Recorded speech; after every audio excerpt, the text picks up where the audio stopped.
What's up mga idol? Troy Rosario nagre-ready na, maglalaro na daw sa finals. Pero bago mo sana ipagpatuloy ang panonood mo, ay huwag mong kalimutan na mag-subscribe bilang suporta sa aking YouTube channel. Maraming salamat idol. Isingit lang natin sandali ang pahayag ni Calvin Oftana tungkol sa Hinebra, dahil alam niyang sobrang mahihirapan daw ang TNT dahil sa ganda ng pinapakita ng Hinebra ngayon. Kuhang-kuha na daw kasi nila ang chemistry.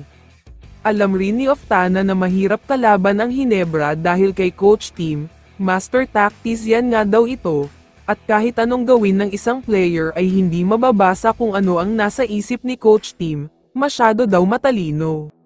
Kaya para sa mga nagsasabing underdog pa daw ang Hinebra sa final series na ito, nagkakamali kayo dyan dahil dehado daw talaga sa ngayon ang TNT tropang Giga.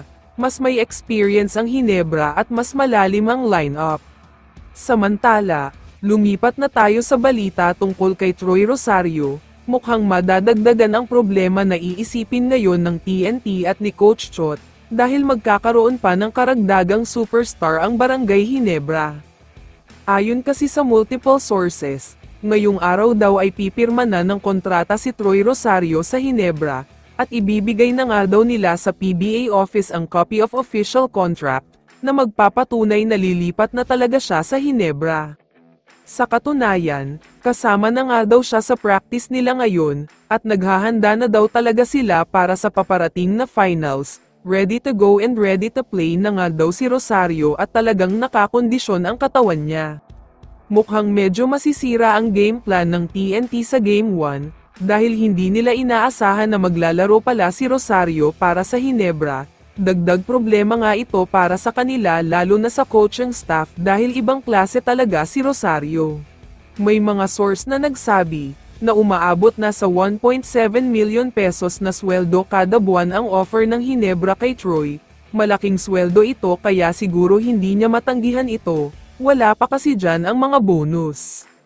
Sa ngayon ay non-factor itong si Ai sa APGO, baka nga hindi na siya uli makakapaglaro ng maayos, dahil kung healthy na siya dati ay wala na siyang nagagawa, paano pa kaya ngayon na nagkaroon siya ng injury, mawawala talaga laro niya.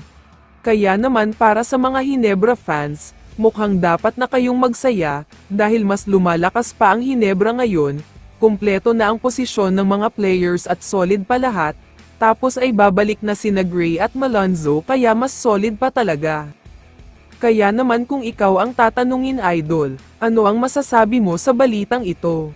I-comment mo naman ang sagot mo sa tanong na ito. So dito na nagtatapos ang video na ito. Maraming salamat sa pagsuporta at panonood mga idol. Ingat at bye-bye.